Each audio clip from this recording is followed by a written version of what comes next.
വലിയതുറയിൽ നിന്ന് ഗോപാൽ ഷീല സനൽ നമുക്കൊപ്പം തയ്യാറാണ്. Gopal Sanal, good evening. വലിയതുറയിൽ അടക്കം രൂക്ഷമായ കടലാക്രമണം ഉണ്ടാകുന്ന മേഖലകളിൽ ഇന്നത്തെ സാഹചര്യം എന്താണ്? അവിടെ ഏതെങ്കിലും തരത്തിലുള്ള മുന്നൊരുക്കങ്ങൾ കടൽഭിത്തി ഇല്ലാത്ത ഭാഗങ്ങളിലൊക്കെ ഒരുക്കിയിട്ടുണ്ടോ ഗോപാൽ?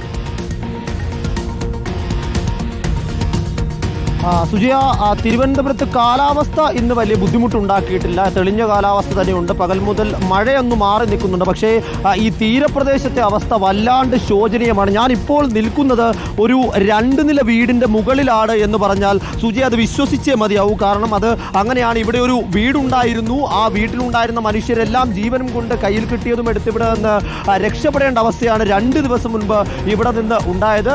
വീഡിയോ ജേർണലിസ്റ്റ് ശിവപ്രസാദിന്റെ ദൃശ്യങ്ങളാണ് ഇപ്പോൾ അവിടെ കാണുന്നത്. ആ വെള്ളം അടിച്ചു കയറുന്ന തൂണുകൾ നിലനിൽക്കുന്നത് ഒരു നഴ്സറിയുടേതാണ്. ആ നഴ്സറിയിൽ കുരുന്നുകളിൽ നിന്ന് പഠിച്ചിരുന്ന ഇടമാണ്. അത്തരത്തിൽ ഇപ്പോൾ തന്നെ ഈ ഒരു സ്ഥലത്തിൻ്റെ ചിത്രം നമുക്ക് മനസ്സിലാവും.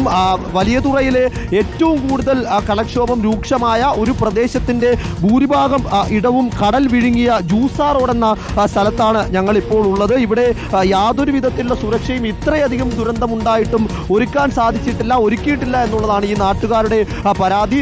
ടെട്രാപോഡുകളോ കല്ലുകളോ മറ്റേതെങ്കിലും തരത്തിലേക്കുള്ള സുരക്ഷാ സംവിധാനങ്ങളോ ഇവിടെ ഒരുക്കിയിട്ടില്ല. ഓരോ മഴയ്ക്കും ഇവിടെ ഓരോ മീറ്റർ കണക്കിന് കടൽ കരയിലേക്ക് കയറുകയാണ്.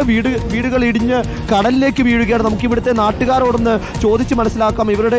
അവരുടെ കാര്യങ്ങൾ അവർക്കല്ലാതെ മറ്റൊരു തരത്തിലും മറ്റൊരാൾക്കും അതിൻ്റെ അത്ര ആഴത്തിൽ വിശദീകരിക്കാൻ കഴിയില്ല. ഇത് വലിയ ഒരു സുരക്ഷാ പ്രശ്നം ഇവിടെയുണ്ട്. ഏറെ നാളുകളായി നേരിടുന്ന ബുദ്ധിമുട്ടാണിത്. ഇത് കേരളത്തിലെ ജനങ്ങൾ ഏറ്റവും അധികം ശ്രദ്ധിക്കുന്ന ഒരു വിഷയമാണ്. നമുക്കറിയാം, ഈ കാടുമായിട്ട് കേന്ദ്രീകരിച്ചുള്ള സ്ഥലത്തുണ്ടാകുന്ന അതേ ഇഷ്യൂ ആണ് കടലിനോട് അടുത്ത് താമസിക്കുന്ന മത്സ്യത്തൊഴിലാളികൾ നേരിടുന്ന വിഷയം. അവർ ഓരോ ദിവസവും കിടന്നുറങ്ങുന്നത് പേടിച്ചുകൊണ്ടാണ് ഉറങ്ങുന്നത്. നിങ്ങൾക്കറിയാം, ഇപ്പോൾ ഈ ഒരു അവസരത്തിൽ തന്നെ 25ഓളം വീടുകൾ നഷ്ടപ്പെട്ടു.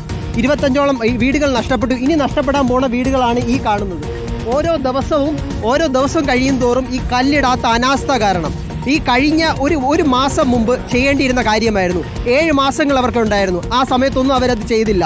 നമുക്കറിയാം, ഇവിടുത്തെ MLA ആന്റണി രാജു ഈ പ്രദേശത്തുള്ള ആളായിരുന്നു. അയാൾ വർഷങ്ങളായിട്ട് സിറ്റിയിലാണ് താമസിക്കുന്നത്. അദ്ദേഹത്തിന് ഈ ജനങ്ങളുടെ വേദന മനസ്സിലാകുന്നില്ല. അപ്പോൾ ഇവിടുത്തെ കുറച്ച് ചേച്ചിമാരും കൂടി ഉണ്ട്.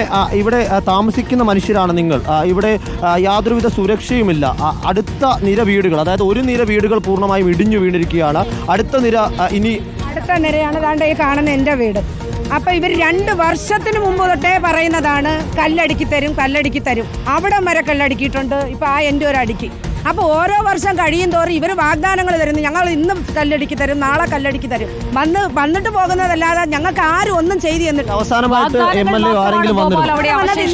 തീരദേശത്ത് രൂക്ഷമായ കടലാക്രമണത്തിൽ അവിടെ വീടുകൾ തകർന്നു കിടക്കുന്നതിന്റെ നേർക്കാഴ്ചയടക്കമാണ് ഇപ്പോൾ ഗോപാൽ സനൽ വ്യക്തമാക്കിയത്.